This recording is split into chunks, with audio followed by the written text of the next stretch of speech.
Hello! Hello, Shinatics! I'm here again, your Pinoy vlogger in New Finland, Shina Chinitas. Sa mga hindi po nakakilala sa akin, once again, I am Raj from the Philippines and I am Pinoy vlogger in Finland. So, samahan niyo ako guys for today's vlog.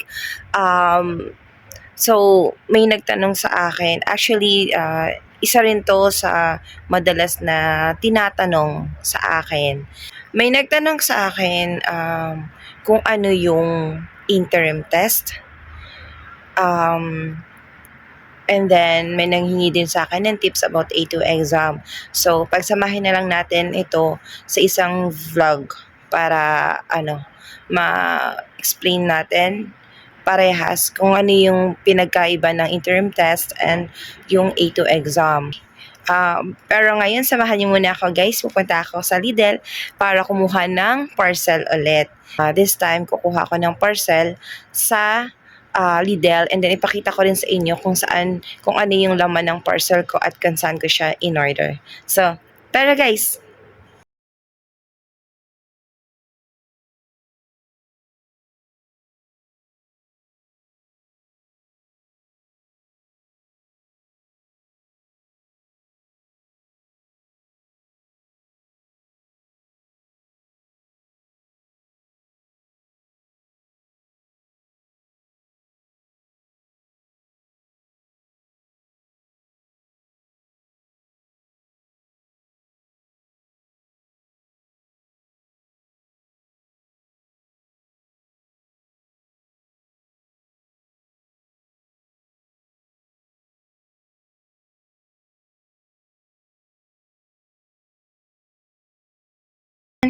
Lakad-lakad na naman ang lola nyo. And, time check. So, ngayon ay 7:48 na dito. 7:48 ng gabi. And buti naman, hanggang 10 p.m. pa yung Lidl.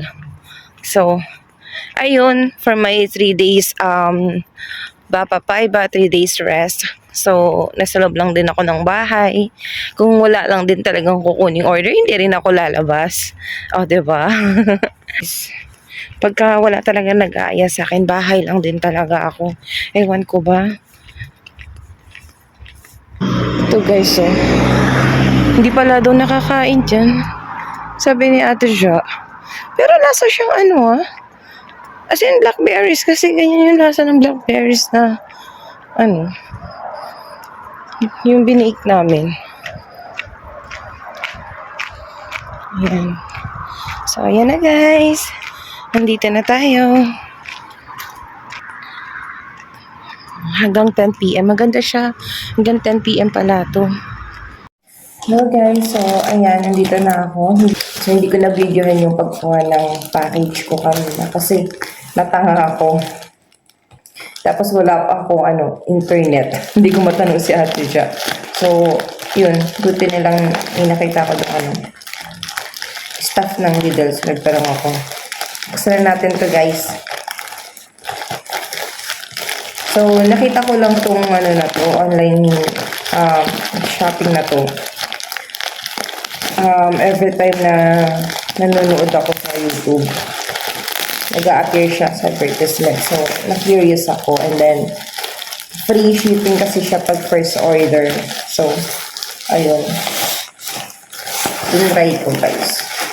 Ilalagay ko yung yung link sa may description. Ayan siya guys. So, ito, ayan, pads para sa sa boots ko. Kasi may binili akong boots na second hand sa Pinas. Tapos, wala siyang ganito. So, yun, buti na order na ako. Ayan. Maganda siya guys. Tsaka guys, mura lang yung mga item nila. Parang namili ka lang din sa Pinas. Naka lang. Ito, lang to. Parang 1 euro lang, ganun. So, di ba? Pwede na. Bakit dalawa? Dalawa ba yung order ko? Guys, so, dalawa. Dalawa yung mating. Dalawa. Dalawa yung order ko. Yan. Diba? Babae na ako. Yung nakagdala mga letter eh. Yan, so, ponytail. Yung ponytail ko, maganda wala, nahuhulog. Hindi ko matandaan. Ayan. So, ano lang to guys, 1 euro, point something, point 90 cents, mga ganun. Tapos free shipping pa siya. Ayan. So, mga order ako ng importanteng ano lang, magagamit ko. Ayan. Ito lang siya. Kasi, ang purpose ko talaga is, pinili na ilaw para sa aking light. Ano lang to? 3 euros. Ganun, o 4 euros. Ayan. So, try natin siya guys. Yung ilaw ng word. Mali nga ako na nabili kasi hindi ko naman alam. Kailangan pagka-foggy, dapat yellow ang bibili. Ano to? Ayun, ay. Ang lakas, diba? May ano siya. 3 lights. O, pwede na. Yan ba? Pwede na sa bike ko, diba? Dalawa siya, guys. Parang 3 euros lang to. Hindi ako nagkakamali. O, diba? Ang galing. Tapos, rechargeable siya, guys. Ayan, kung ikaw na bumili ng bike. Ayan. So, makaka-order kayo. Ang galing yun. Diba? Lakas din ang ilaw yun. O. Pwede na. Silalagay siya sa bike. O. Diba? Ayan. Signal light. Ay! Ang galing. Ayan. So, ito naman, ilalagay siya sa may puwet ng bike. Ang galing. Nakatuwa naman. Ayan. So, ito. Ito siya, guys. Ano naman ito? Ilaw ba ito? Oo, ilaw ito. Ba't? Ilaw ba? Nakalaw ba siya, guys? Ilaw ba siguro? Try natin i-charge. Chargeable din siya, guys, eh. 3 hours yung ano niya, tatagal niya. Pero wala siyang ilaw, so baka lumat. Ayun. Long press lang pala. O, diba? Ang galing, Ayan, ang galing. Sige, ano ko lang siya sa bike. Ayan. Wala naman. O, diba? Ano lang siya, guys? Parang pag kinonvert mo siya, hindi na nalalayo sa price lang sa pilas. Hindi na ako ng gloves. Kasi hindi lang sa pilas, tapos katulad yung nabili kong scarf, same color. So, isa lang yung pinili ko. Ano ba? Ganda siya, ano lang to? Magkano lang to? Ipopost ko guys yung price ng mga binili ko. Ganda niya Guys, alam niyo yung mga ganito, huwag niyo ida-dryer. Diyos ko. Yung aking Lumi 8, din-dryer ko. Tapos nakulay siya ng aking, in-order na taki-taki. Winter jacket. Diba? Ang galing. Ang galing. Ang cute. Diba? Pwede na. Tapos bumili ako ng ganito. Socks. Kasi wala kang socks na, pwede pang anak mo. Hindi naman pink, diba? Ayan. Para sa shoes. Pag nakano ko rubber shoes. Ayan. Okay. 1, 2, 3, 4, 5. 5 siya. 5 pieces tapos nagkano lang siya, guys. Parang 14 euros lang ito lahat. Ang nabili ko. Kasi, diba? Tapos 3 pieces siya. Tapos sa first order mo. Gloves din. Binili lang ng black na gloves. Bakit ko saan? Ito na lang. Kasi next time bibili din ako ng sa pang-winter ng black. Ang galing. Ang ganda sa kamay. Diba? Safe siya, Ganda sa kamay, pang winter na talaga siya. Oh my God. Dahil na order ko 14 euros lang. Hindi ko nagkakamali ipopost ko sa ipopost ko sa screen yung price. Ayan. So, meron kami ito. Hindi na ako mahilig sa pink, guys, no? Hindi nyo naman napapansin yun. Wala akong kalig sa pink. Diba? Cute. Pwede ko na-order, guys. No? Hindi mo. May kapag dito cup. Parang badminton cup to. Diba? Diba ko kasi yung cup ng Nike. So, ayan. Diba? Diba ko.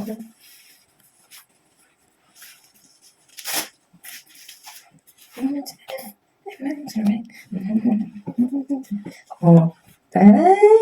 Taray ng lola mo! Tapos meron din siya dito. Yan. Para kung saan yung nakataas yung hair mo. Diba? Ang galing. Nakakatawa naman yung mga binili ko. Yung mga useful din talaga. Ito naman yung para sa bike naman. Yung cellphone holder. Meron na ako kasi gusto ko yung isa yung camera sa likod. Ayan, ang galing. Diba? Ganyan siya. Ayan. May kapit na ito bukas ng maaga. Ayan, may cellphone holder na ako. Ayan, so may pang shade lang ako ng kilay ko. 3 pieces siya. Hindi siya made in China. Ito.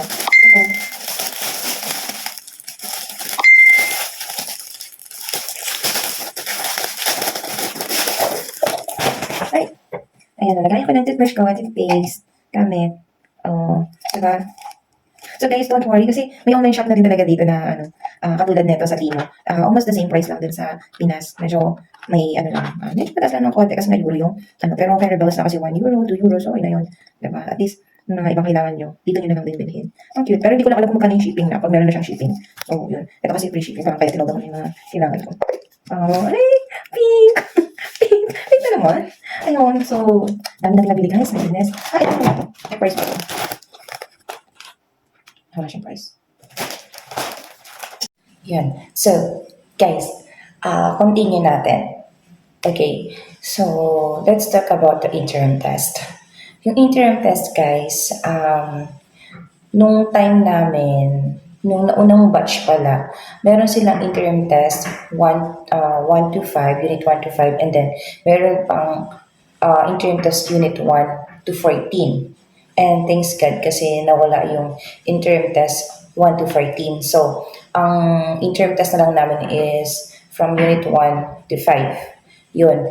So, ang interim test kasi, gagawin mo lang siya online, pero naka-live cam ka. So, may ipa-flash lang na may pa-flash si open na screen sa inyo. Tapos, for example, mga pictures, disclaimer lang guys. So, itong sinasabi ko ay based on my experience lang ha. So, pwedeng iba-iba yung mga naging exam ng iba or iba-iba yung naging experience. At pwedeng mabago rin yung sa batch nyo. But anyway, ito yung sa akin. So, that time, lagi ko nga sinasabi na hindi nawawala yung weathers, colors, numbers, at yung profession. Kasi yan yung scope din ng, ng review nyo, ng unit 1 to 5. Andiyan din yung parts of the body. So, sa weather, ang tinatanong dyan, for example, may picture, may A, B, C, D, ganon. Tapos itatanong, what is the weather today or what is the weather on Friday, ganon. So, sasabihin nyo yun in Finnish. Pipili kayo doon sa ABCD na yun, tapos sasabihin nyo yun in Finnish. Kasama na doon guys yung degrees. So huwag niyo kakalimutan yung, for example, 23 degrees. Kaksi komenta kolme as theta. Huwag niyo kalimutan ang as theta. Kasi kasama yun. And then, ando doon din yung magtatanong yung OPE. Sa akin tinanong that time ata, kung ano ba daw ako, engineer ba daw ako. Sabi ko, may question flash yan sa screen. So, tinanong niya, yung tanong doon, kung engineer ako, sabi ko, hindi. So, sabihin mo kung ano ka. O sabihin mo na, maon, siren white tayo, ganon. So, ganun lang. Tapos, meron din sa akin doon, parang color ng car. Yun. So, sasabihin mo kung ano yung color ng car. Yun. And then, meron din doon na picture, parang picture ng drawing ng tao. Tapos meron dong dalawang street, ganun. So, sasabihin mo in Finnish, ano yung ginagawa niya. So, yung ginagawa niya doon, namimili siya. So, ang ginagawa doon, nung drawing na yun, is namimili siya kung saan siya dadaan. So, ando doon papasok yung verb, yung valita. Yun. Sabihin mo, mina valitsen, ganon. Or han-on, ganon. Han-on valita, ganon. So, ganon guys. Verb, vocabs, hindi yan nawawala. Basta, scope lang siya ng unit 1 to 5. Tapos, meron din doon, parang katulad din sa mga session, di ba? Lumalabas din yung picture na, for example, nagsusuka. For example, yung nagsusuka. O ano yung nagsusuka in Finnish? Sasabihin mo lang yun. Han-on okseta. Ganon. So, nagsusuka, para nagbabasa, nagsusulat, ganon. Yun yung na-flash doon. So, yun yung natatandaan ko sa interim test. Yun. Ang pinagkaiba naman niya sa A2 exam, syempre. So, ang A2 exam, may nagtanong sa akin kung face-to-face ba daw yun. Sabi ko, yes, ang A2 exam ay face-to-face po. Kami kasi yung contract namin hanggang A2 exam lang. May iba, may A2.2 assessment, ganun. Iba naman yun. May iba nagbi-B1 pa, depende kung saan ka, kung government ka. Pero kami kasi private kami. So, A2 exam lang yung, A2.1 na exam lang yung ginawa namin.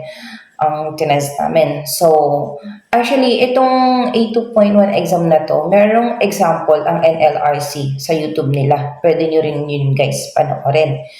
Tapos, bibigyan ko kayo ng ideas lang kung ano yung lumabas, kung ano yung na-encounter ko, kung ano yung lumabas sa exam namin noon. Sana matandaan ko.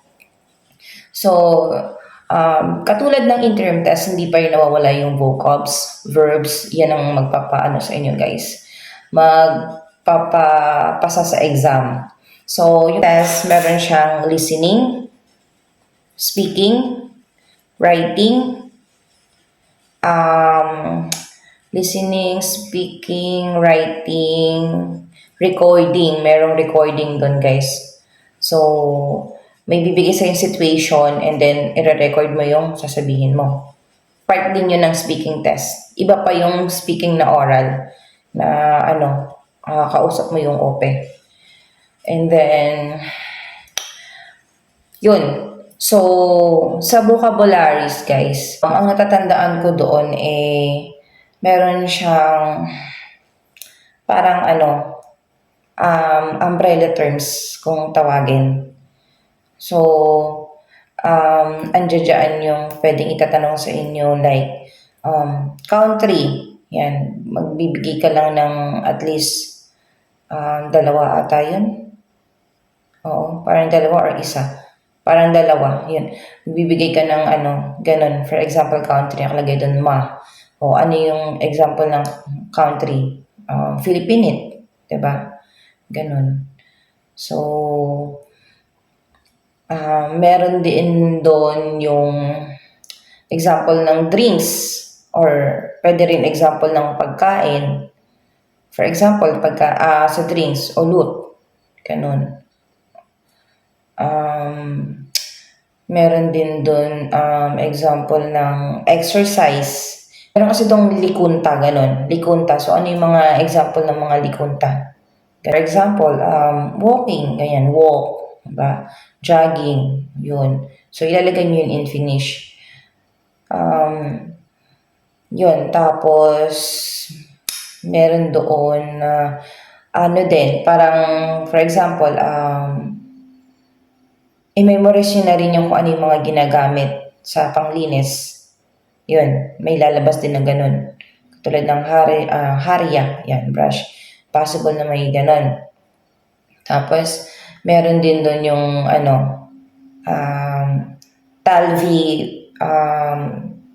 talvivatet, ano ba yung mga pang winter clothes. So, example din yun. Tapos, meron din doon guys, na lalabas, possible na lumabas din sa inyo ano yung finish ng orange, ganun. Anong finish ng carrots, or anong finish ng apple, ilalagay nyo yun. Tapos, meron din sa namin, sa case namin, apple yung lumabas. Meron din doon na kung ano yung finish ng eyeglass, like silmalasit, yun. Tapos, meron din doon yung parang araw. O, ano yung araw? Rinko, ganun. Rinko paista. Ganun. Tapos, tandaan nyo na rin yung, anong tawag doon sa blood pressure, anong tawag doon sa, yun, blood sugar. And then, meron ding katulad nung sa interim na may lalabas din na nagsusuka, like picture na nun parang may hawak na damit yung sa amin. Tapos, i-describe mo yon. Meron ding naglalakad, ganun. O kaya, umaakyat, anong tawag dun. Yun nga pala guys, reminder lang. Sa mga ganun, kailangan basic form ang gamitin nyo sa verb. Like, naglalakad, kavela, ganun. So, basic form lang yun. Meron din yung picture dun, tatandaan ko yung may hawak na gunting sa papel, kakat, ganun. Ganun yung exam namin. Pero syempre, pwedeng mabago yan. Makikita nyo rin yan guys sa NLRC. May example din sila ng ganun. So, yun. Tapos, meron naman guys, next is reading. Di ko na matandaan yung reading. Hindi ko na matandaan. Basta may reading doon. Babasahin mo yon. Tapos, may question sila doon. Na, parang sa amin nun may true or false lang yun eh. Ganon. Ayun, so sa naman guys, sa writing, kailangan talaga guys, marami kayong baon na vocabulary. Ayun, sa writing naman, ando doon yung hindi mawawala yung parang introduce mo yung sarili mo. Ganun. So, bibigyan ka ng bigyan kayo ng parang question. Ay, hindi siya question. Parang, situational lang. Ganun. Parang introduce mo yung sarili mo. Ganun. Yun yung natatandaan ko eh. Tapos, kung for example, andito ka na sa Finland, ano yung gagawin mo? Ganun. Parang ganun siya, yung writing. Tapos, meron ding situational like yung kaibigan mo galing ng ibang country and then visit siya sa Finland, ganun. So, parang kakain kayo sa isang restaurant. So, tatanungin mo siya kung anong gusto niya. Parang katulad din dun sa anong unit ba yun yung ordering dun sa, may benchmark tayo na ganyan eh. Kalimutan ko na guys. Pero yun nga yung kung paano mag-order ng food sa restaurant. Yan. So, i-review nyo rin yun guys. Tapos kasama din yun sa exam yung kung paano ka magtanong. Yan. In the long run, may encounter nyo yung mga void ko, voiced ko, yan. Yun, kasama yun. So, for example, parang yung void sa Veda, Kahavya. Tapos meron din dun sa writing na parang magbibigay sila ng sentence, tapos may underline yun. Tapos, ibibigay mo yung basic form. Ganon. Katulad nung for example, Vanessa, ganon. Anong basic form ng Vanessa? Ganon. Juane or Talosa. Yun, Talo, ganon. So, dapat alam niyo yung basic form nun. Yun. Parang, ano pa ba? For example, basic form ng Sanggusa. Ano ba yung basic form nun? Sanggusa. Sanku. So, yun. Maging aware kayo sa ganun. Yung mga, basic form ng mga ganung words. So, yun. Kaya, guys, talagang para maipasa nyo itong A2 exam kailangan marami kayong baon na vocabulary. Tsaka mga verbs talaga. Tapos sa listening naman, itong mahirap eh. Kahit na ilang beses nang inulit, binagalan pa, ang hirap niya talaga guys. So, ang technique na lang doon, yung kailangan, may hindi ko ma-explain. Basta may pakikinggan kayo. Pakinggan nyo. Tapos tandaan nyo na lang yung kaya nyo tandaan dun. Kasi after nun, di ba, sa inyo. Ang siguro for me, mas maganda kung basahin nyo muna yung mga questions. Basahin nyo muna yung mga questions dun sa exam nyo, tas paper nyo, and then pakinggan nyo mabuti. Yeah. Pero kaya nyo yan. Bawi na lang kayo sa ibang exam. Bawi na lang kayo sa reading, writing, speaking, yan. Kung hindi man kayo makapasa sa listening. Kasi ang hirap talaga ng listening, guys. Pero meron ako natandaan doon na sa listening na madali lang. Kung ano yung weather. For example, anong weather nung Thursday, ganun. So yun, kahit yun man lang, may sagot niyo, di ba? Matatandaan nyo yun, maririnig, maintindihan nyo yun kasi for sure alam nyo na yung kung ano yung finish ng days. tsaka ng weather. So, yun. Tapos, ito yung isa rin sa mahirap. Kasi yung sinasabi ko guys, multiple choice yun eh. May pagpipilian kayo dun. Yung sa ibang listening. Yun. Pero ito yung mahirap. Yung natatandaan ko yung meron niya parang cabinet siya. Tapos, for example, dito yung book. Tapos, meron ditong lamp. Meron ditong, for example, frame, ganyan. So, magbabanggit sa listening, may babanggitin siya na, yung book ay katabi ng, yung frame katabi ng book, ganun. So, saan mo siya ilalagay? Ganun. Lagay mo A. For example, yung book katabi ng frame, lagay mo A. Tapos B, C, ganun. So, yun, guys. Yun ang nyo. Isusulat nyo dun. Medyo mahirap siyang pakinggan, pero yun, basta mahirap din talaga yung listening, guys. Pero kaya nyo yan. Tapos doon naman tayo sa may speaking. So sa akin that time, ang tinanong sa akin noon ay yung kung naglalaro ba daw ako ng basketball. Ayan. So, for example, kung hindi ka naman naglalaro ng basketball, sabihin mo kung ano yung hobbies mo, kung ano yung nilalaro mo. Tapos, may follow-up question yun, guys.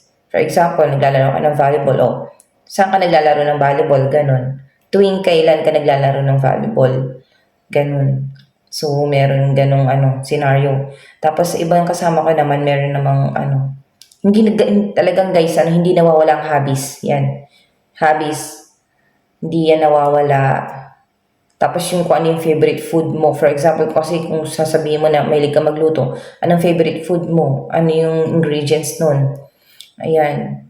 Meron din doon na tatanungin kung kailan yung birthday mo. Napakahaba nun. Kailangan guys, pagka sinabi niyo yung birthday nyo, speaking as in kompleto talaga, sasabihin nyo yun, guys. Kaya, tandaan nyo na yung birthday nyo kung paano sabihin. Tapos, meron din doon na parang tinanong siya kung nakapanood ba siya ng news about Finland, kung ano yung napanood niya na yun, gano'n. And then, ano pa ba?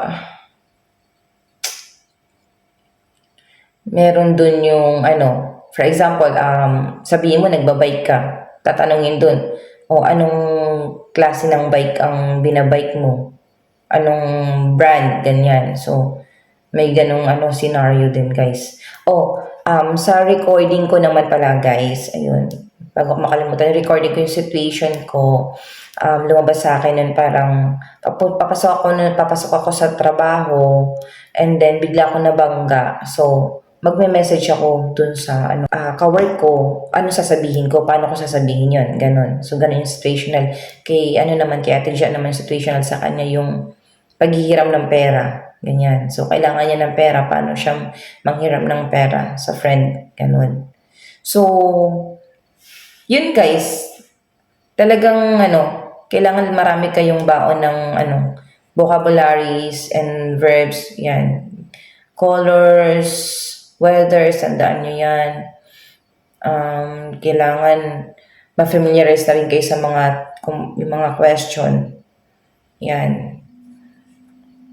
Tandaan nyo yun. Kasi at least man lang may dun sa question na hindi nyo man lang maintindihan yung buong tanong. At least may ilang words dun na maintindihan nyo. Yun. So, tips lang guys.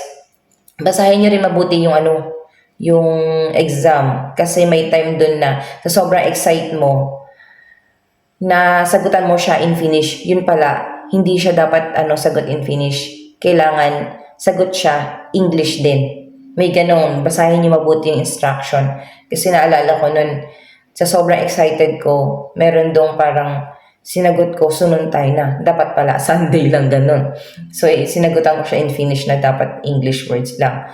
Tapos, sa recording naman, plus points din yung magsasabi ka ng moy, ganun. Yan, may yung greetings, plus points din yan, guys. Mga sa huli, kitos, ganyan, may points din yan. Tapos, wrong spelling wrong. So, tandaan nyo na kung yung spelling na yun ay may mata, Yun, kung may dalawang mata o wala. Yan. Yan ang mahirap dyan. Wrong spelling, wrong yun, guys. Tapos, dun sa speaking naman, pwede naman guys na, for example, babasahin niyo yung question and then, ita-translate niyo siya sa English kung paano niyo siya naiintindihan. Pwede niyo itanong yun sa OPIC kung tama ba yung pagka-translate mo. Okay lang yun guys. Para huwag ka munang magsagot agad. Himahimayin mo yung question. Okay lang yun. So, kapag ka sinabi naman ng OPIC na, sasabihin naman ng OPIC kung mali yung pagkaintindi mo, hindi eh. Ayun. So, yun guys. That's it for today's vlog. And again, thank you so much for watching my vlogs. Thank you so much sa pag-support ng aking YouTube channel. So, share lang natin guys. Lalo na sa mga, sa group nyo. Mga kabatch yung mga nag-aaral din. So, para may idea din sila. Ayun. So, yun lang guys. Sana naintindihan niyo yung explanation. Kasi pilit kong tinatanda kung ano yung exam na yun. Dahil syempre, ilang buwan na rin ang lumipas. After nun, di ba, parang gusto mo nang kalimutan. So, yun. Yun lang guys. And ingat kayo lagi. God bless you all. Good luck to your Finland journey. Goodbye now. Love you all.